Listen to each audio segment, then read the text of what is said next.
Good morning, जय हिंद। सभी को मेरी आवाज आ रही है? ठीक है। चलिए, आज आपकी तारीख है 8 मई। ठीक है, 8 मई, जिसमें हम लोग एनटीए यूजीसी नेट जैब असिस्टेंट प्रोफेसर की तैयारी करें। और आप सभी का स्वागत है इस शिक्षा संवाद यूट्यूब चैनल और जूम क्लासेस में, जिसमें हम लोग एनटीए यूजीसी नेट के अकॉर्डिंग एजुकेशन सब्जेक्ट की प्रिपरेशन कर रहे हैं। यह वीडियो उन लोगों के लिए भी काफी महत्वपूर्ण है जो UP TET, C TET, super TET की तैयारी करते हैं। उनके लिए भी यह वीडियो काफी महत्वपूर्ण है। क्यों? क्योंकि यहाँ पे हम लोग साइकोलॉजी पढ़ रहे हैं और आपकी यूनिट ये है, आपकी यूनिट थर्ड है। आपकी यूनिट थर्ड में हम लोग पढ़ रहे हैं। इससे पहले कल की क्लासेस में या कल की डेट में हम लोगों ने सिगमंड फ्राइड के बारे में पढ़ा था कि सिगमंड फ्राइड ने कौन सी साइको एनालिटिकल थ्योरी दी थी, जिसके अंतर्गत हम लोगों ने काफी चीजों को डिस्कस कर लिया था। क्लियर?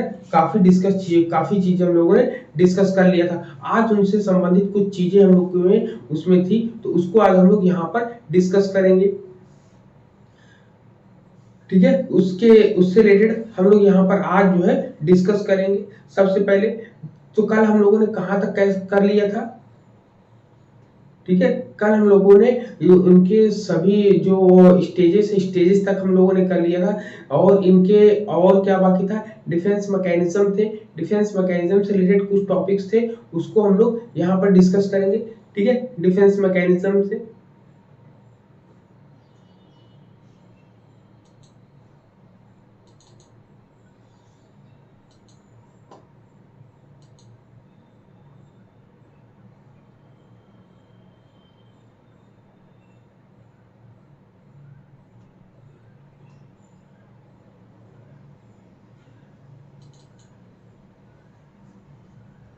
ठीक है, हम लोग डिफेंस मैकेनिज्म से रिलेटेड बातें करेंगे रक्षात्मक युक्तियों से। सबसे पहले कि रक्षात्मक युक्तियां क्या होती है, डिफेंस मैकेनिज्म क्या होता है। ठीक, डिफेंस मैकेनिज्म से रिलेटेड हम लोग बात करेंगे। डिफेंस मैकेनिज्म, तो सबसे पहले डिफेंस मैकेनिज्म होता क्या चीज है, इसके बारे में हम लोग जानेंगे। तो सिगमंड फ्राइड ने डिफेंस मैकेनिज्म के बारे में बताया कि किसी भी व्यक्ति को जब चिंताओं से बचने के लिए, कोई व्यक्ति जो होता है चिंताओं से बचने के लिए कोई ना कोई समाधान ढूंढता है। तो समाधान जब खोजता है तो उस समाधान प्रॉब्लम को सॉल्यूशन जब ढूंढता है, तो उन समस्याओं का समाधान करने के लिए उसके लिए कुछ माध्यम, मतलब कुछ चीजों को और ढूंढता है। तो यहाँ पर जब कभी कोई व्यक्ति चिंताओं से बचने के लिए समाधान ढूंढता है और साथ ही साथ इसके माध्यम से वह अपने ईगो को बचाने का प्रयास करता है, ईगो को चिंताओं और समस्याओं से बचाने का प्रयास करता है। कुल मिलाकर हम कह सकते हैं डिफेंस मैकेनिज्म जो होता है ईगो को चिंताओं और चिंताओं और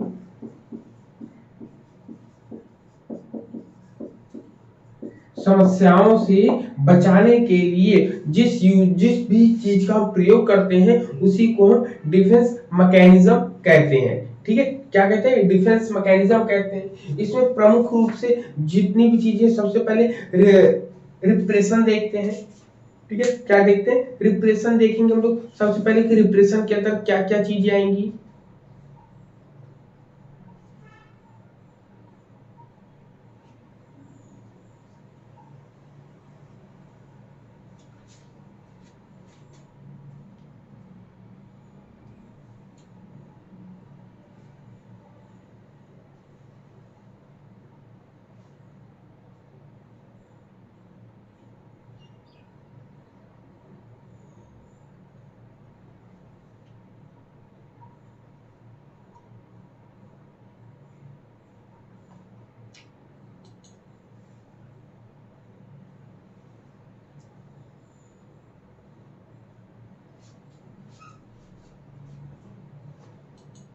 ठीक है, तो सबसे पहले हम लोग देखेंगे रिप्रेशन नंबर 1 पर।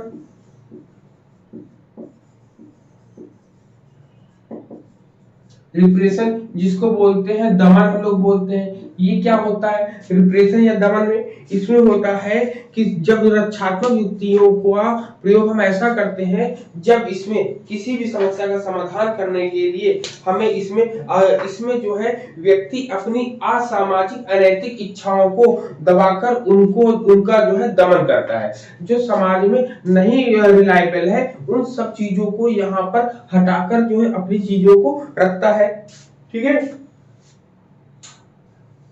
कुल मिला के इसकी डेफिनेशन कह सकते हैं कि व्यक्ति अपनी इच्छाओं को जिनके कारण मानसिक संघर्ष उत्पन्न होता है उन्हें चेतन से हटाकर छुपाकर अचेतन मन की ओर रख देता है। ऐसा इसलिए करता है ऐसा इसलिए करता है कि ऐसा तनाव जिसके कारण मानसिक चिंता उत्पन्न होती है उसे व्यक्ति दमित कर देता है। मतलब जो भी इच्छाएं आपको परेशान कर रही हो आप उसको कहीं ना कहीं ले जाकर छुपा देते हो या दबा देते हो, इसी को रिप्रेशन कहा जाता है। ठीक है, कभी कभी ये चीजें होती है तो यहाँ पर क्या होती है, जो अनैतिक होती असामाजिक होती है उन सभी इच्छाओं को आप दबा देते हो तो इसी को रिप्रेशन कहा जाता है। ठीक है, उसी को क्या कहा जाता है, उसी को रिप्रेशन कहा जाता है। फिर इसके बाद आता है आपका नेक्स्ट दूसरे नंबर पे यौक्तिकरण, जिसको रेशनलाइजेशन कहते हैं। क्या कहते हैं, रेशनलाइजेशन होता है आपका ना,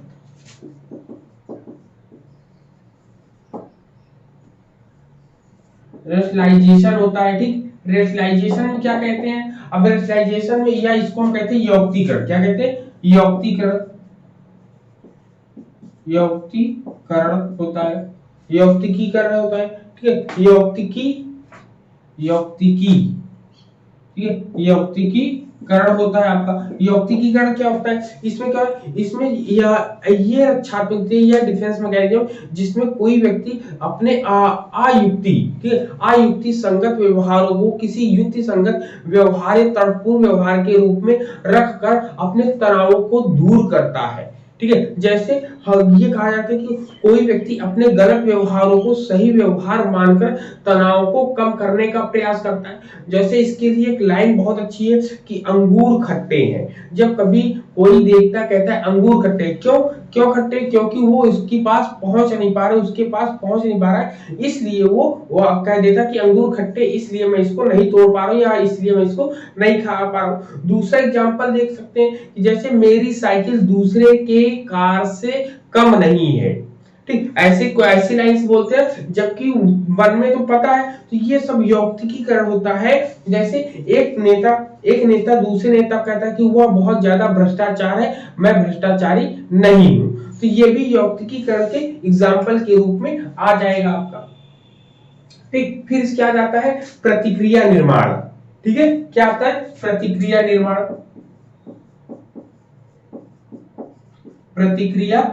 आता है। ठीक, प्रतिक्रिया निर्माण के अंतर्गत क्या आएगा, प्रतिक्रिया निर्माण में हम लोग देखेंगे कि इसमें क्या क्या चीजें आपकी आएंगी। ठीक, प्रतिक्रिया निर्माण में, तो प्रतिक्रिया निर्माण में इसमें व्यक्ति अपनी अनुचित इच्छाओं को क्या कहते हैं, अपनी अनुचित इच्छाओं को सकारात्मक वे में लेकर जाता है। ठीक है,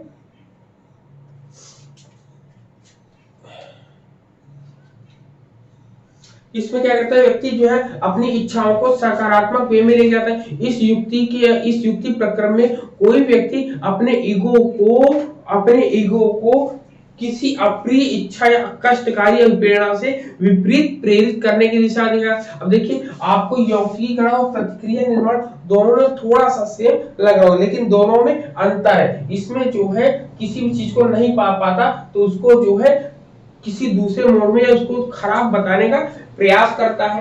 ठीक है, जबकि इसमें क्या कहता है, किसी अपनी इच्छा या अप्रिय कष्टकारी किसी चीज को स्वीकार मतलब प्रेरित तथ्यों के रूप में स्वीकार करके तनाव को कम करता है। जैसे अपने गलत कार्य को सही बतलाने का प्रयास करता है।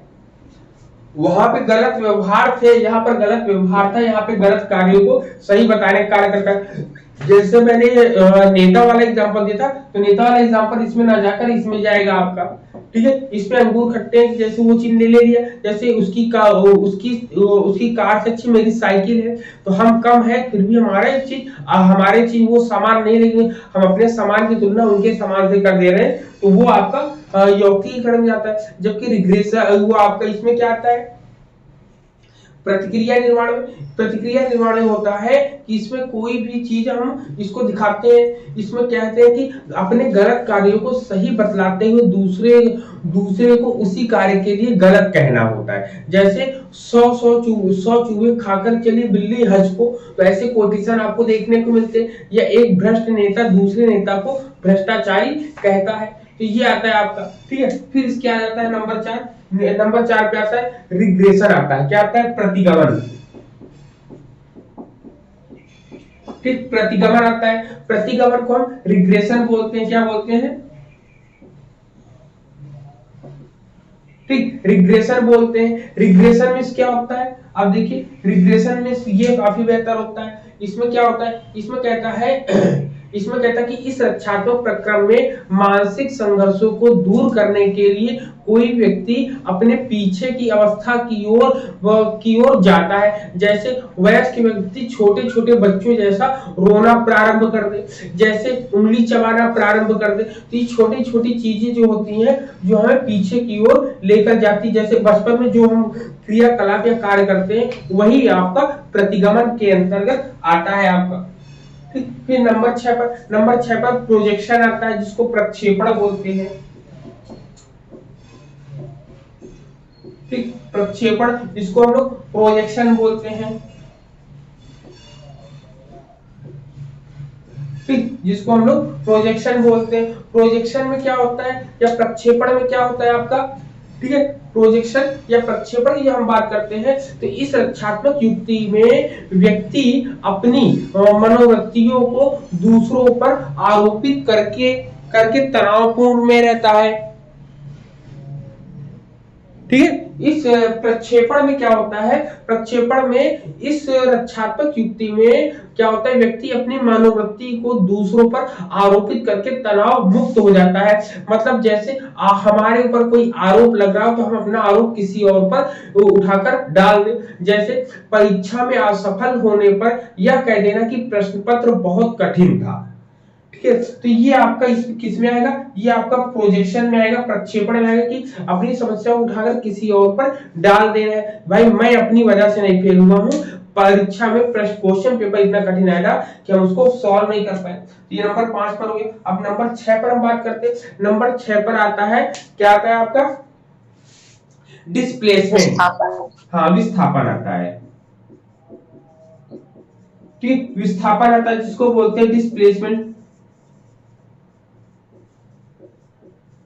ठीक, डिस्प्लेसमेंट। अब डिस्प्लेसमेंट क्या होता है, डिस्प्लेसमेंट में होता है कि इस प्रकार के डिफेंस मैकेनिज्म में व्यक्ति जो है अचेतन रूप से हटकर अपने तनाव को कम करने के लिए उन संघर्षों का प्रयोग करता है, जैसे किसी दूसरे व्यक्ति पर स्थानांतरित कर देता है। जैसे कक्षा में शिक्षक द्वारा कोई भी बच्चा जो है डांट पड़ने पर जब अपने घर पर आता है तो अपनी छोटी बहन को डांट देता है या मारपीट कर लेता है, या फिर कह सकते हैं कि कोई अपने ऑफिस में काम कर रहा है, ऑफिस में काम करते हुए ऑफिस की प्रॉब्लम को लेकर घर में आकर लड़ाई झगड़ा करता है, तो वो आपका डिस्प्लेसमेंट कहलाता है, विस्थापन कहलाता है आपका। क्लियर है यहाँ पर, बताइए इतने पॉइंट्स, ठीक है, इतने पॉइंट्स क्लियर हो गए। इसी में आपको अब यहाँ पर ये इतनी चीज तो हो गई सिगमंड फ्राइड से रिलेटेड, ठीक है। सिगमंड फ्राइड ने इतनी चीजें बताई। सिगमंड फ्राइड ने प्रीकिक एनर्जी भी बताया था। क्या बताया था, ये पॉइंट नोट कर लीजिएगा, प्रीकिक एनर्जी, ठीक है। प्रीकिक एनर्जी क्या होता है, प्रीकिक एनर्जी को ही हम लोग, ठीक, प्रीकिक एनर्जी, तो प्रीकिक एनर्जी क्या होता है, इसमें जो है त्रिआयामी, मतलब ये थ्री डायमेंशन होता है, मतलब ईड, ईगो, सुपर ईगो, उनमें प्रत्येक आयामों में इसको मनो ऊर्जा कहते हैं। मतलब ये मन का ऊर्जा, मनो ऊर्जा होती है, इसमें बोलते हैं इसको, प्रीकिक एनर्जी को बोलते हैं मनो ऊर्जा, ठीक, मनो ऊर्जा। इसमें क्या आता है, ईड आता है, ईगो आता है और सुपर ईगो आता है, सुपर ईगो आता है। ये तीन चीजें आपकी आती हैं इसके अंदर इसमें। और सिगमंड फ्राइड ने एक इसमें बताया कि मनोलैंगिक ऊर्जा या इसको मनो ऊर्जा या इसी को मनोलैंगिक ऊर्जा बोलते हैं, मनो लैंगिक ऊर्जा बोलते हैं, ठीक है, मनोलैंगिक ऊर्जा बोलते हैं। इसमें क्या होता है, इसमें कहता है कि मानव विकास पर, यहाँ पर मनोलैंगिक ऊर्जा जो है मानव विकास पर बल देती है। अब किस पर बल देती है, उसकी कामुकता के क्षेत्र को विकसित करती है, ठीक है। इसीलिए सिगमंड फ्राइड ने मनो ऊर्जा को मनो ऊर्जा चिंतन को हटाने तथा व्यक्ति को स्वयं के लिए शक्तिशाली प्रदान करने के लिए, शक्ति प्रदान करने का कार्य जो है कौन करता है, लिबिडो करता है। मतलब व्यक्ति को मनो ऊर्जा मतलब क्रिटिक एनर्जी को कॉन्फिडेंस या ताकत कौन देता है, तो वो देता है लिबिडो। क्या देता है, लिबिडो देता है, ठीक, लिबिडो देता है, लिबिडो, ठीक है, ये लिबिडो देता है, ठीक है। लिबिडो क्या करता है, अब आपको लिबिडो की डेफिनेशन बतानी तो आप क्या बताओगे कि लिबिडो वह चीज है जिसमें मनो ऊर्जा जो होती है, ट्रिकिक एनर्जी को हम जो है हटाने तथा व्यक्ति को स्मरण के लिए शक्ति प्रदान, मतलब याद रखने के लिए शक्ति प्रदान करने का कार्य जो करती है उसकी को हम लिबिडो कहते हैं, ठीक है। सिगमंड फ्राइड ने इसी को सबसे ज्यादा इंपॉर्टेंट बताया और सिगमंड फ्राइड ने मनोलैंगिक ऊर्जा के सिद्धांत को बताने के लिए एक लिबिडो थ्योरी दी थी, जिसमें 5 अवस्थाएं हम लोगों ने पढ़ी थी, oral stage, anal stage, phallic stage, latency stage और कौन सा था पांचवा जेनिटल स्टेज था। तो ये सब चीजें इसी के अंतर्गत आता है आपका। क्लियर, इतने पॉइंट बताओ सबको यहाँ पर, ठीक है, इतने पॉइंट्स क्लियर हो गए आपको और हमको, ठीक है। अब यहाँ पर कार्ल रोजर्स से रिलेटेड हम लोग बात करेंगे यहाँ पर कि कार्ल रोजर्स ने क्या क्या बोला था, ठीक है। कार्ल रोजर्स पर हम लोग आते हैं।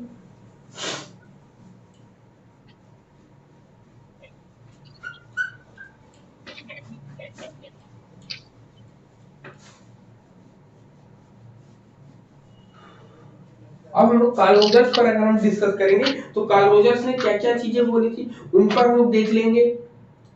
तो सबसे पहले कार्ल रोजर्स की थ्योरी का नाम क्या है, स्व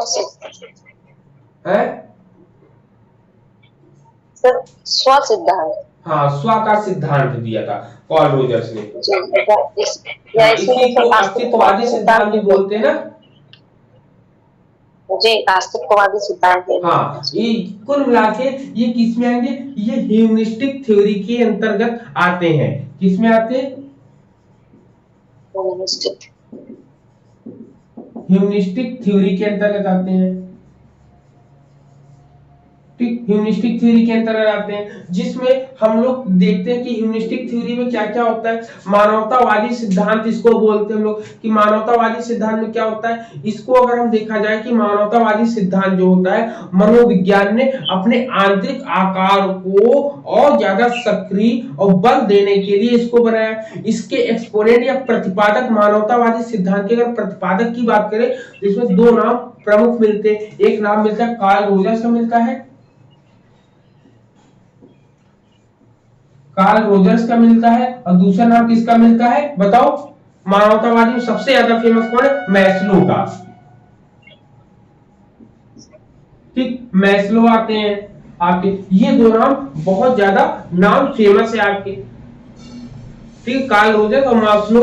तो यहाँ पे कार्ल रोजर्स जो है एक मानवता मनोवैज्ञानिक थे, इन्होंने, ठीक है, इन्होंने बहुत सी चीजें दी थी, ठीक है। तो सबसे ज्यादा इन्हीं के बारे में, इन दोनों के बारे में ह्यूमनिस्टिक थ्योरी में इन दोनों का नाम सबसे ज्यादा फेमस है, जिसमें आज हम लोग कार्ल रोजर्स के बारे में पढ़ेंगे कि कार्ल रोजर्स की थ्योरी का नाम क्या था।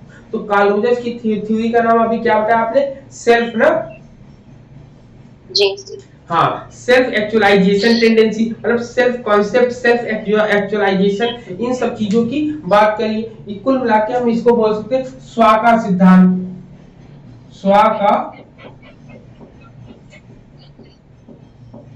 सिद्धांत या जिसको सेल्फ कहते हैं, सेल्फ थ्योरी है ना,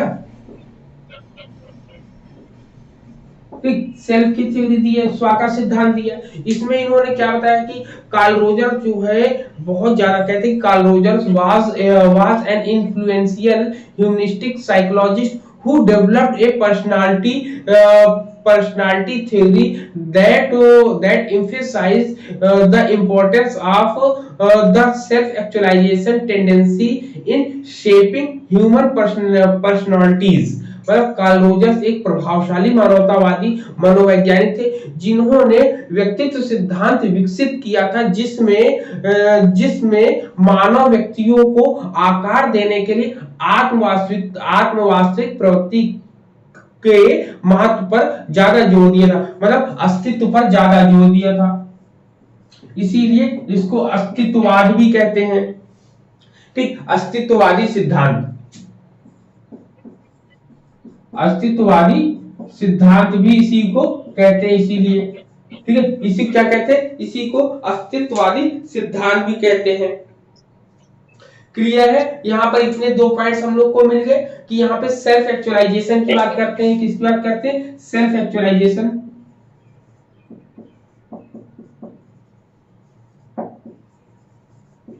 सेल्फ एक्चुअलाइजेशन की बात करते हैं, ठीक है। इसमें और क्या बात करते हैं देखते हैं हम लोग इस फटाफट इसमें,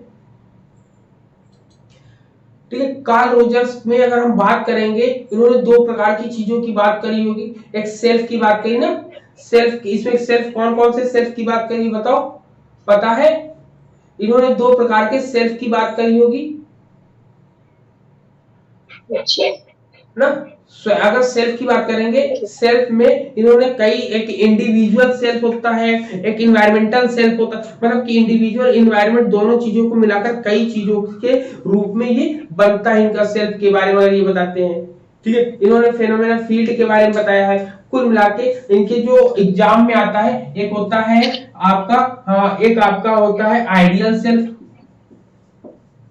आइडियल सेल्फ पूछते हैं आपका, ठीक है, नंबर 1 पर। और दूसरा क्या होता है, दूसरा होता है रियल सेल्फ, रियल सेल्फ होता है आपका। ये दो सेल्फ होते हैं, इन दो सेल्फों में क्या होता है, अब इसकी कंडीशन क्या बताई इन्होंने इसमें बताया है कि ये जो है कॉन्ग्रुएंस रूप में एक दूसरे से जुड़े रहते हैं। अब आदर्श आइडियल सेल्फ में क्या होगा, आदर्श स्व वह व्यक्ति होते हैं जो अपने आप बनना चाहते हैं, मतलब अपने आप, इनको कोई सिखाता नहीं है, कोई बताता नहीं है, तो इसमें लिखेंगे वह व्यक्ति जो अपने आप बनना चाहते हैं, कहते हैं the ideal self is the person that you would like to be, ठीक है, you would like to be, you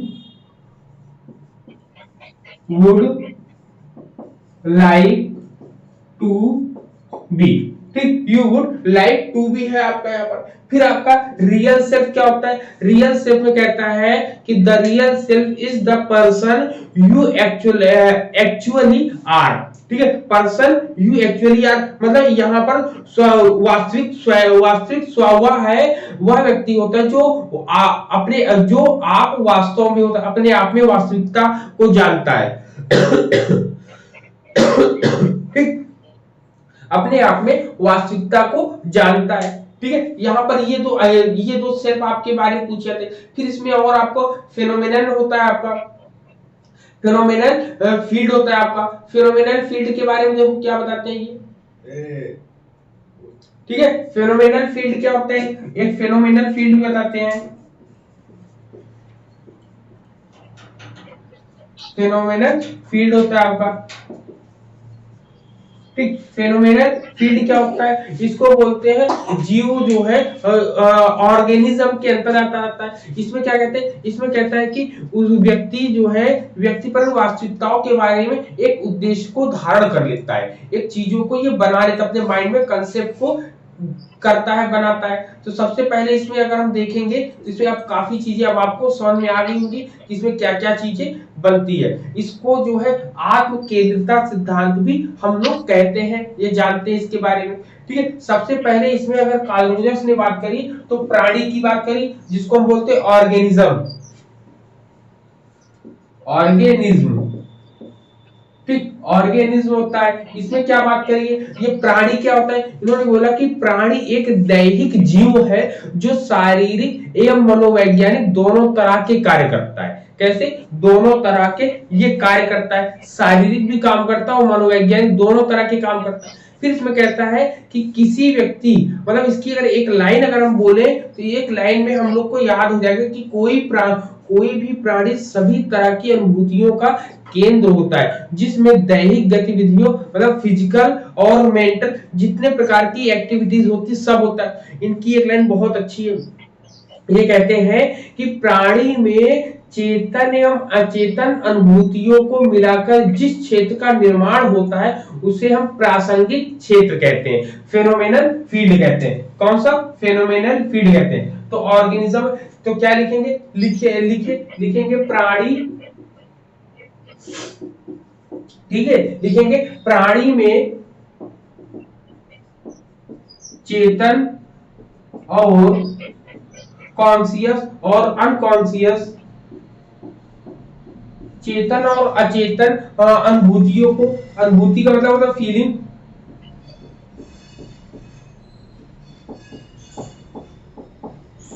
चेतन और अचेतन अनुभूतियों को मिलाकर जो, ठीक है, मिलाकर जो क्षेत्र बनता है उसे प्रासंगिक क्षेत्र बोलते हैं, प्रासंगिक क्षेत्र बोलते हैं, इसी को फेनोमेनल फील्ड बोलते हैं। ठीक है, तो प्रासंगिक क्षेत्र की डेफिनेशन आपको समझ में आ गई कि कॉन्शियस कॉन्शियस और अनकॉन्शियस का जो आपका फील्ड होता है उसी को हम लोग क्या बोलते हैं, आपका फेनोमेनल फील्ड बोलते हैं यहाँ पर। ठीक है, अब सेल्फ की डेफिनेशन क्या हो जाएगी, इसी के साथ अब आइडिया सेल्फ की जो दो डेफिनेशन बताइए, आखिर सेल्फ की डेफिनेशन क्या होगी। सेल्फ की डेफिनेशन बताओगे, किसी प्राणी में धीरे धीरे अनुभवों के आधार पर जो प्रासंगिक क्षेत्र निर्मित होता है उसके विशिष्ट भाग को हम सेल्फ बोलते हैं। मतलब ये फेनोमेनल जो फील्ड है इसका जो है स्पेशल फील्ड जो बन जाएगा, ये बहुत, मान लो ये बहुत बड़ा फील्ड है ये, अब इसका एक छोटा सा भाग जो है ये सेल्फ कहलाता है। क्यों कहलाता है सेल्फ, क्योंकि स्पेशल जगह लेगा। तो आप लिखोगे किसी प्राणी में धीरे धीरे अनुभवों के आधार पर जो प्रासंगिक क्षेत्र निर्मित होता है, ठीक है, जो प्रासंगिक क्षेत्र निर्मित होता है उसके स्पेशल पार्ट या उसके विशिष्ट भाग को हम सेल्फ कहते हैं। ठीक है, अब इसमें दो सेल्फ हम लोगों ने माना है, एक सेल्फ कंसेप्ट भी होता है, ठीक है, इसमें विशिष्ट एक सेल्फ कंसेप्ट होता है और एक आपका आइडियल सेल्फ होता है। सेल्फ कंसेप्ट को यही हम लोग रियल बोलते हैं, इसी क्या बोलते हैं, सेल्फ कंसेप्ट को ही हम रियल कंसेप्ट को ही हम सेल्फ कंसेप्ट बोलते हैं, सेल्फ कंसेप्ट होता है। अब देखो यहाँ पे मैंने आपको बताया था, तो यहाँ पर क्या होता है इसकी डेफिनेशन, जब होता है सेल्फ कंसेप्ट में क्या होगा, जब व्यक्तियों के उन अनुभूतियों से होता है जहां पर व्यक्ति स्वयं से अवगत होता है, सेल्फ कंसेप्ट हो जाएगा। ठीक है, लेकिन अब आपका दूसरा क्या हो जाएगा, आइडियल सेल्फ में, आदर्श आत्मन में, इसमें किसी प्राणी द्वारा स्व के विषय में या सेल्फ के विषय में विकसित ऐसी छवि होती है जिसे वह आदर्श मानता है। इसके लिए कहते हैं कि इसमें जैसे प्राणी उन गुणों की कल्पना करता है जो उसे अच्छे लगते हैं तथा जिन्हें वह अपने में विकसित करना चाहता है। जैसे गांधी जी अहिंसा के पुजारी थे और सत्यवादी थे, तो हर व्यक्ति चाहता है कि हम उनके जैसा बने। ठीक है, तो ये आदर्श स्व के अंतर्गत आएगा, आइडियल सेल्फ के अंतर्गत आएगा। क्लियर है इतने पॉइंट, ठीक है, ठीक है, क्लियर है ना, इतने पॉइंट बताओ सबको। हाँ, इतने पॉइंट्स क्लियर है, इसमें इतने ही पॉइंट्स आपके पूछे जाते हैं एग्जाम में। ठीक है, इसमें यही आपके इतने ही पॉइंट्स इसमें है कार्ल रोजर्स में। ठीक है, अब इसके बाद नेक्स्ट आते हैं हम लोग, कार्ल रोजर्स के बाद सिगमंड फ्राइड हो गया। अब इसके आता है मेंटल हेल्थ, क्या आता है, मेंटल हेल्थ भी आता है, लेकिन उससे पहले एक चीज और आता है, एक चीज अभी और छूट रही है ना, एक चीज और छूट रहा है कुछ, हाँ, ये आपका आता है गेस्टाल्ट साइकोलॉजी।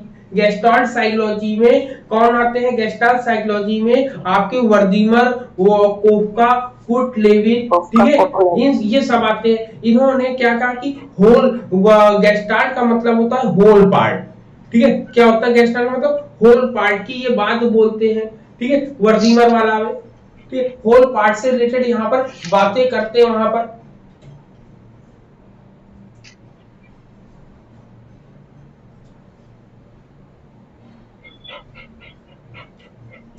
ठीक है, तो वहां पर गेस्टाल्ट में कोहलर की थ्योरी ज्यादा फेमस है, ठीक है। तो सबसे पहले हम लोग करेंगे, अब किसकी बात करेंगे? इसके मेजर कंपोनेंट्स की बात करेंगे। किसकी? हम लोग गेस्टाल्ट वाले में, गेस्टाल्ट में सबसे पहले वर्दाइमर की बात करेंगे। वर्दीमर होते हैं ना, इसमें कौन कौन है? वर्दीमर है, कुर्ट है, कोफका है। सबसे पहले गेस्टाल्ट का मतलब क्या होता है आपको भी पता है, हमको पता है कि गेस्टाल्ट जो है ये जर्मन शब्द है, जिसका अर्थ होता है आकार, रूप या इसका सार या संपूर्ण, ये होता है इसका मतलब गेस्टाल्ट का मतलब, ठीक है। क्या होता है गेस्टाल्ट का मतलब? गेस्टाल्ट का मतलब संपूर्णाकार होता है, ठीक है, पूरा का पूरा आकार जो होता है उसको बोलते हैं गेस्टाल्ट। लेकिन इसमें इसके फाउंडर अगर बात करें तो इसके फाउंडर कौन कहलाते हैं गेस्टाल्ट के? गेस्टाल्ट के फाउंडर कौन है बताओ? वर्दाइमर कहलाते हैं। वर्दाइमर। हाँ, वर्दाइमर कहलाते हैं, ठीक है, वर्दाइमर कहलाते हैं। लेकिन इसमें इनके साथ साथ और लोगों का नाम भी आता है, ठीक है, और लोगों का नाम भी आता है। तो और लोगों का नाम क्यों आता है? क्योंकि और लोगों ने इनका सहयोग किया था। वर्दाइमर इनमें फेमस है, वर्दाइमर आते हैं, साथ में इनके कूट आते हैं, कूट आते हैं, कूट लेविन आते हैं, कोफका आते हैं, कोफका आते हैं, और कौन आता है? कोहलर आता है,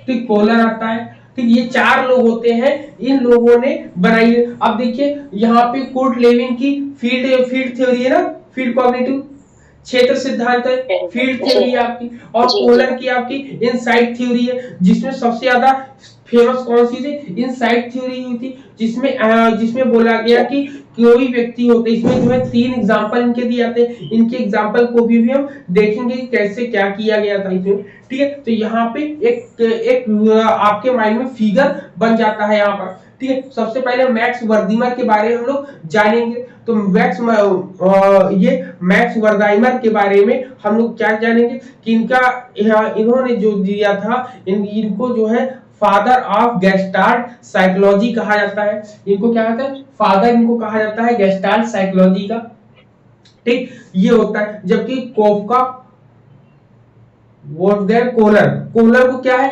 कोहलर को भी साइकोलॉजिस्ट कहा है, लेकिन इन्होंने इनसाइट थ्योरी दी थी। क्या दिया था यहाँ पे? इनसाइट थ्योरी,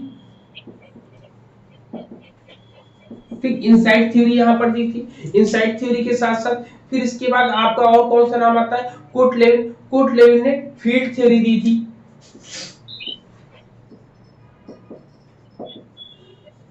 फील्ड थ्योरी दी थी यहाँ पर, तो आपका यहाँ पर, ठीक है। तो अब 1 बाय 1 हम लोग डिस्कस करते हैं इनके बारे में कि वर्दाइमर ने जो भी चीजें दी थी उसके बारे में।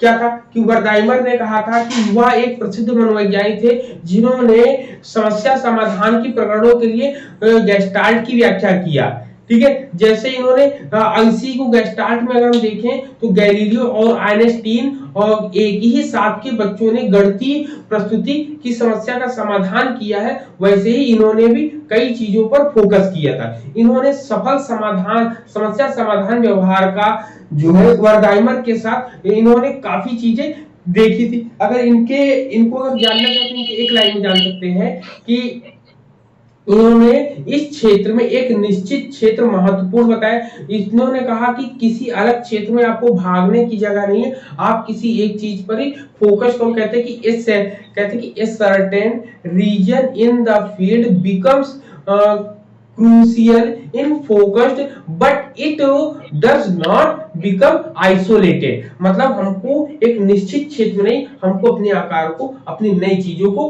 बढ़ाना चाहिए, नई चीजों को सीखना चाहिए, ठीक है। तो गेस्टाल्ट प्रिंसिपल में आते आपकी काफी चीजें आएंगी। गेस्टाल्ट प्रिंसिपल में सबसे पहले क्या क्या आएगा, सबसे पहले क्या आएगा, कंटिन्यूएशन आएगा। सबसे पहले अगर प्रिंसिपल की बात करेंगे तो इनके प्रिंसिपल की बात हम करेंगे, ठीक है। प्रिंसिपल की बात करेंगे तो प्रिंसिपल में क्या क्या क्या आपका आएगा, तो प्रिंसिपल में आपका कंटिन्यूटी आएगी, कंटिन्यूइंग आएगी आपकी, ठीक है, कंटिन्यूइंग आएगी। फिर आपका क्लोजर आएगा, क्लोजर आएगा। क्लोजर के बाद फिर आपका सिमिलरिटी आएगी, ठीक, सिमिलरिटी आएगी। सिमिलरिटी के बाद फिर आपके सिमिलरिटी के साथ साथ और क्या आएगा, फिगर एंड ग्राउंड आएगा,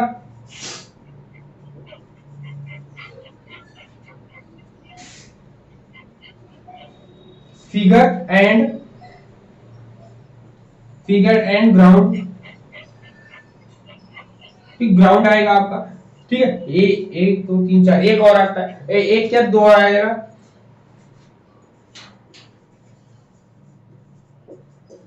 प्रेजेंस आएगा आपका, ठीक है। और एक आएगा प्रॉक्सिमिटी, प्रॉक्सिमिटी आएगी, ठीक है, प्रॉक्सिमिटी आएगा आपका इसमें, ठीक है। अब प्रिंसिपल हम प्रॉक्सिमिटी से सिद्धांत स्टार्ट करते हैं नीचे से, ठीक है। प्रॉक्सिमिटी क्या होता है, मैंने डांस की प्रैक्टिस की। हाँ, प्रॉक्सिमिटी से हम लोग सिद्धांत करते हैं। प्रॉक्सिमिटी का मतलब क्या, निकटता, ठीक, निकटता होता है। अब इसमें क्या होता है, कहते हैं निकटता का सिद्धांत हमें यह बताता है कि जब दो या दो से अधिक तत्व एक दूसरे के करीब होते हैं तब इन तत्वों की स्थिति अलग अलग हिस्सों के बीच में संबंध को दर्शाती है और प्रस्तुत करती है कि, ठीक है। प्रॉक्सिमिटी की हम लोग बात कर रहे थे कि प्रॉक्सिमिटी में क्या होता है, इसमें दो या दो से अधिक तत्व एक दूसरे के करीब होते हैं तो वहां पे ये चीजें बताते हैं, ठीक है। कि प्रॉक्सिमिटी में क्या देखते हैं कि इसमें दो चीजें एक साथ होती हैं तो वो दोनों एक दूसरे को किस तरीके से बताते हैं, तो ये हो गया। दूसरा आपका कंटिन्यूटी होती है, ठीक है, दूसरा आपका कंटिन्यूटी होती है, इसी को कंटिन्यूटी बोलो, ठीक है। कंटिन्यूटी क्या होती है, कंटिन्यूटी, ठीक है, कंटिन्यूटी में होता है निरंतरता, क्या होता है, इसको बोलते हैं निरंतरता,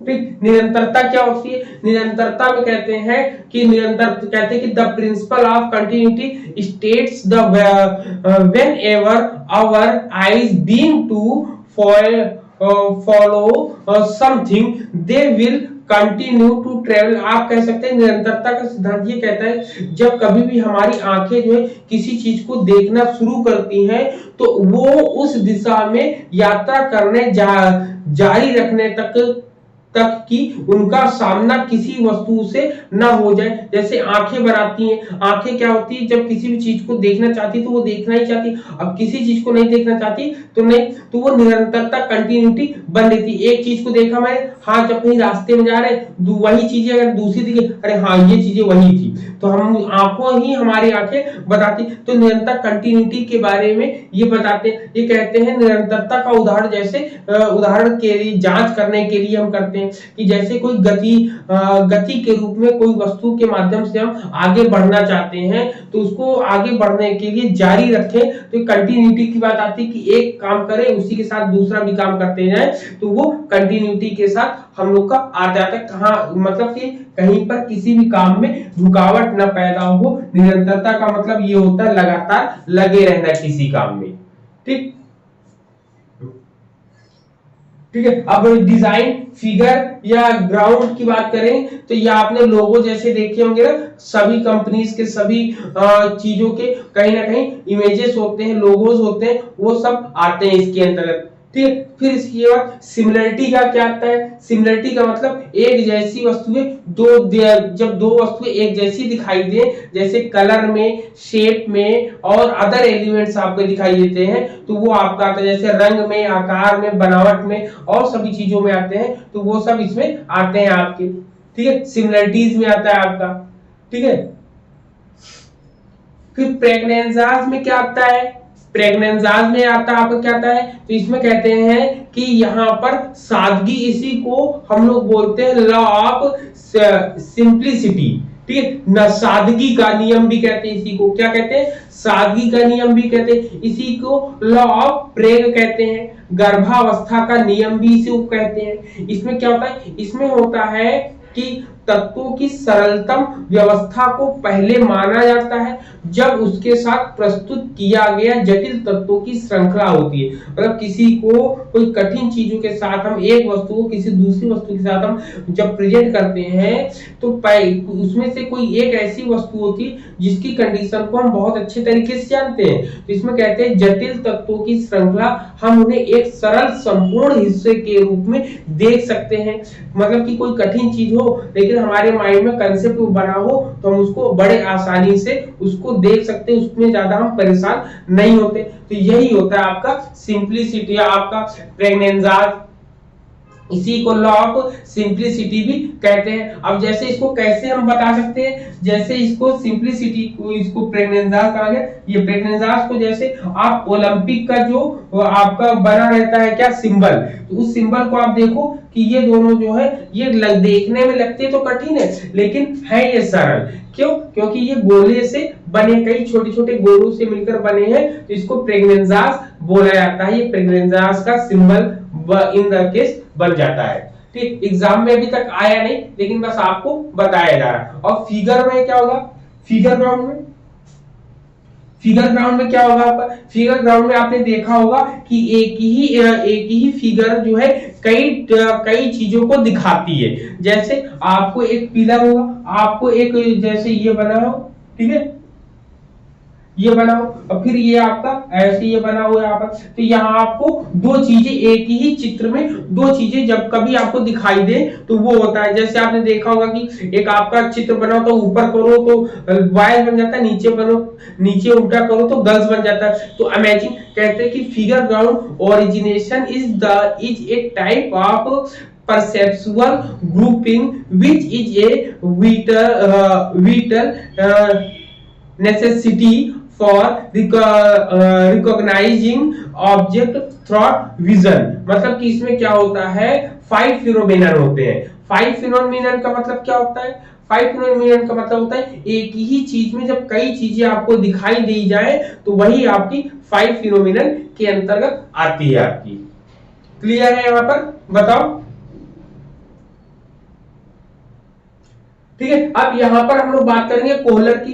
कोहलर ने जो नियम दिया था चिंपैंजी, सुल्तान नामक चिंपैंजी पर इन्होंने एक अपना प्रयोग किया था। इन्होंने 3 प्रयोग के अंतर्गत बताया था कोहलर ने कि सबसे पहले एक प्रयोग करते हैं जिसमें ये देखते हैं कि एक चिंपैंजी है, इसको बरमानुस जो होता है वो एक चिंपैंजी को एक पिंजरे में बंद कर रखा है और उसमें जो है उसके छत पर केला टांग दिया है। अब वो और उसके रूम में उसके जो है जाल में बॉक्स भी रख दिए। अब वो जो है बाहर एक बार दो बार केले को लेने के लिए दौड़ा, फिर इसके बाद थोड़ी देर बैठा, बैठने के बाद उसके मन में आया और उसने बॉक्स की ऊपर ऊंचाइयों तक, उस केले की ऊंचाई तक उसको बना लिया, तो वो रख दिया। फिर दूसरा एक एग्जांपल इन्होंने दिया कि इसमें कहा, दूसरे एग्जांपल में इन्होंने बताया कोहलर ने कि एक इन्होंने जाल में तो बंद है और उसके अगल बगल जो है केला जो है थोड़ी दूरी पर रख दिया और उसके जाल में डंडी रख दी, 2 डंडी, जो 2 डंडी आपस में जोड़कर उसको केले को पाना चाहता है। तो इन्होंने कोहलर ने कहा इनसाइड थ्योरी में कि यदि किसी बालक के ऊपर अचानक से कोई समस्या फेंक दी जाए या छोड़ दी जाए तो वो समाधान अपने आप ढूंढ लेगा थोड़ी दिनों बाद, थोड़े समय। जैसे एग्जांपल एक आता है कि जैसे मान लो एक गणित का सवाल कोई बालक कर रहा होता है, अब वो उसको उस समय नहीं आता लेकिन किस समय कोई और काम कर रहा होता है, थोड़ी देर बाद वो अचानक से उस सवाल का सॉल्यूशन समझ जाता है। तो उसमें आहा एक्सपीरियंस की बात करते हैं, आहा अनुभव की बात, आहा अरे वो तो सवाल ऐसे होगा। हम जैसे मान लो कोई काम कर रहे हैं, नहाते धो रहे हैं और मेरे माइंड में वो सवाल घूम रहा है, घूमते घूमते अचानक से मैं समस्या का समाधान पता चल जाए तो हम कहते हैं आहा एक्सपीरियंस। इसीलिए इसके अंदर आहा एक्सपीरियंस, आहा अनुभव की बात करते हैं। ठीक, तो ये इसमें आता है आपका। क्लियर है ये पॉइंट, इतनी चीजें क्लियर हो गई, बताओ। ठीक है, यहाँ पर आहा एक्सपीरियंस की बात करते हैं। ठीक है, लाइफ स्पेस की अगर हम बात करेंगे तो इन्होंने लाइफ स्पेस की बात यहाँ पे कुट लेविन ने करी है, लाइफ स्पेस की बात करी है, और इन्होंने गणितीय नियम वेक्टर की बात करी है। ठीक है, वेक्टर की बात करी है, प्लस माइनस वेक्टर की बात करी है ना, तो ये सब चीजें गणितीय नियम जितने भी थे यहाँ पर आपका कुट लेविन ने प्रयोग किया यहाँ पर। क्लियर। फिर इसके बाद मेंटल हेल्थ एंड हाइजीन आपका आएगा, मेंटल हेल्थ एंड हाइजीन। ठीक, मेंटल हेल्थ एंड हाइजीन ले लो कि अभी कुट लेविन का और बता दे, रुक जाओ, कुट लेविन में, क्योंकि कुट लेविन से क्वेश्चन आता है इसलिए कुट लेविन को और अच्छे से बता देते हैं ना, कि कुट लेविन का कहीं भी चीजें छूटे ना आपका।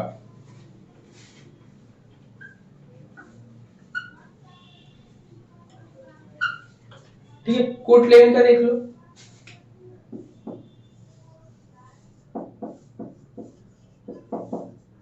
ठीक, कुट लेविन है, कुट लेविन की फील्ड थ्योरी है सबसे पहले, फील्ड थ्योरी है आपकी। फील्ड थ्योरी में सबसे पहले इन्होंने क्या बताया, इन्होंने एक फॉर्मूला दिया है, B इज इक्वल टू क्या दिया, B is equal to F bracket में E। अब B का मतलब हो जाएगा बिहेवियर, ठीक, बिहेवियर। F का मतलब क्या हो जाएगा, F का मतलब क्या हो जाएगा, इसमें फील्ड हो जाएगी, और E का मतलब इन्वायरमेंट हो जाएगा।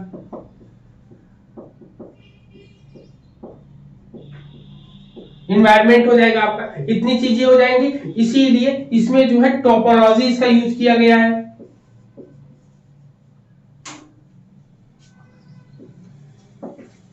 ठीक है, टोपोलॉजिकल या टोपोलॉजिकल इन्होंने यूज किया, टोपोलॉजिकल के साथ इन्होंने वेक्टर का यूज किया है। किसका किया, वेक्टर का यूज किया है। ठीक है, फिर यहाँ पर ये चीजें यूज किया है। फिर इन्होंने क्या किया, फोरेजियन हॉल बोला इन्होंने, फोरेजियन हॉल। ठीक, फोरेजियन हॉल बोला इन्होंने।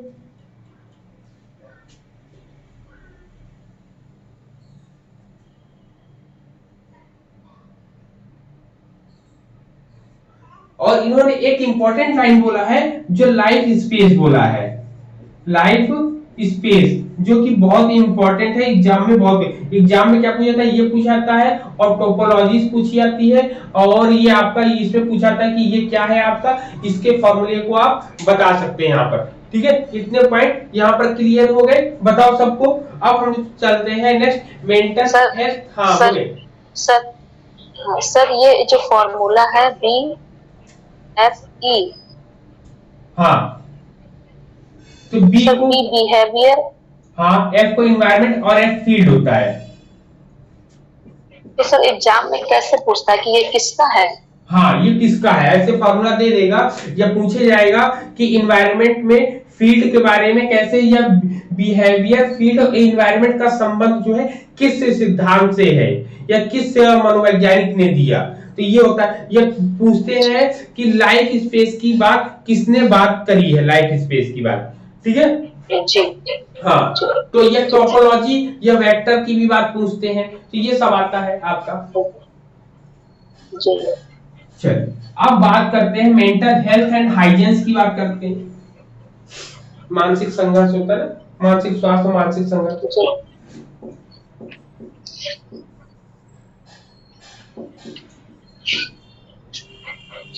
मेंटल हेल्थ,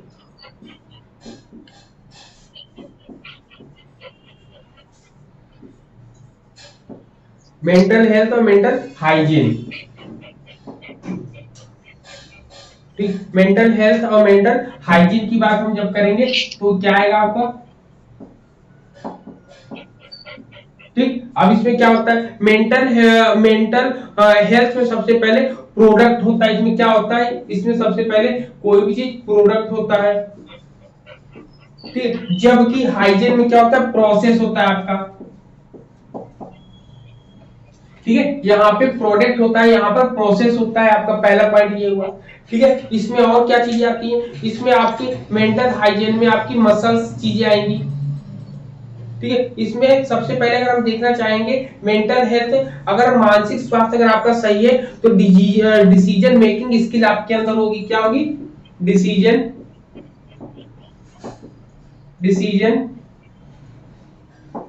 मेकिंग स्किल आपके अंदर आएगी आपकी, ठीक है। डिसीजन मेकिंग स्किल आएगी और आपके अंदर क्या आएगा? प्रॉब्लम सॉल्विंग आएगी, आपको प्रॉब्लम सॉल्विंग एबिलिटी रहेगी, प्रॉब्लम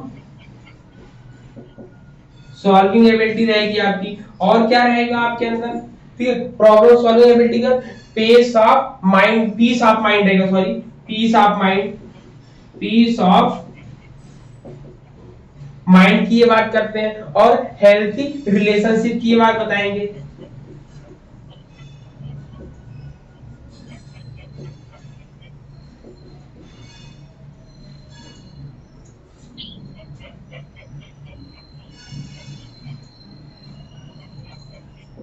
हेल्थी रिलेशनशिप की बात करते हैं। तो यहाँ पर इतने पॉइंट्स हम लोगों के सामने है, क्लियर है यहाँ पर कि इतने पॉइंट्स कहाँ पर आ रहे हैं, कैसे आ रहे हैं, यहाँ पर सबकी सब चीजें बताओ।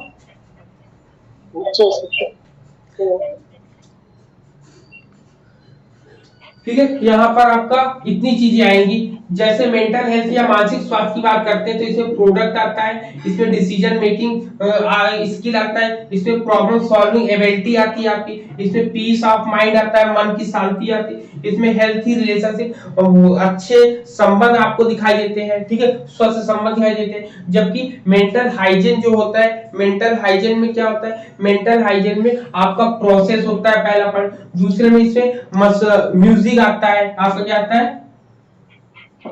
म्यूजिक स्ट्रेस को कम करने के लिए ना, वातावरण बनाने के लिए, एटमॉस्फेयर क्रिएट करने के लिए। फिर इसमें और क्या आता है? इसमें डिस्कशन आता है, ठीक। मानसिक द्वंद जब चलेगा तो मानसिक द्वंद में हम लोग डिस्कस करेंगे, डिस्कशन चलेगा। फिर इसके बाद एक्सरसाइज चलेगी, एक्सरसाइज साथ साथ इसमें हम डाइट पर भी ध्यान देंगे, ठीक। डाइट पर ध्यान देने के साथ साथ इसमें क्या आएगा? नो एसएस आएगा आपका, ठीक, नो एसएस आएगा, एक्सेस आएगा,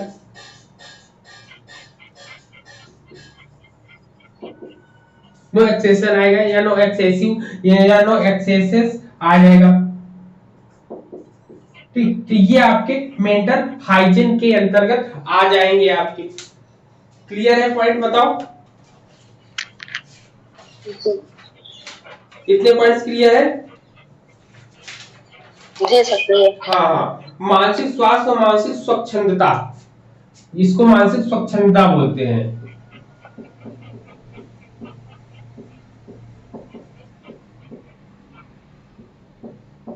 ठीक। मानसिक स्वच्छंदता बोलते हैं इसको, स्वच्छता ये बोलते हैं, स्वच्छता या स्वच्छता, हाइजीन में होता है स्वच्छता या स्वच्छंदता, स्वच्छता बोलते हैं इसको ना, स्वच्छता।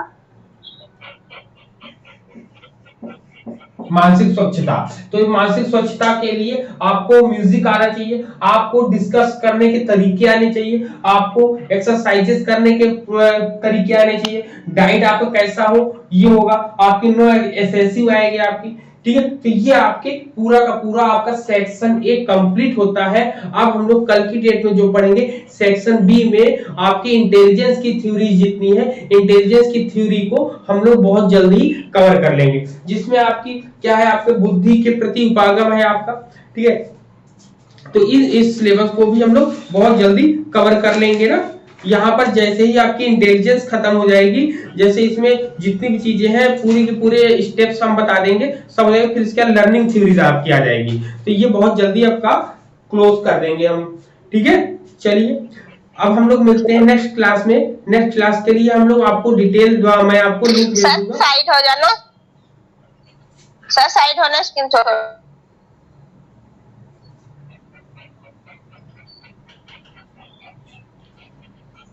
चलिए ओके, चलिए इसके बाद हम लोग मिलते हैं नेक्स्ट क्लास में, ठीक है।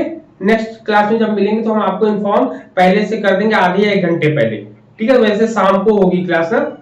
चलिए।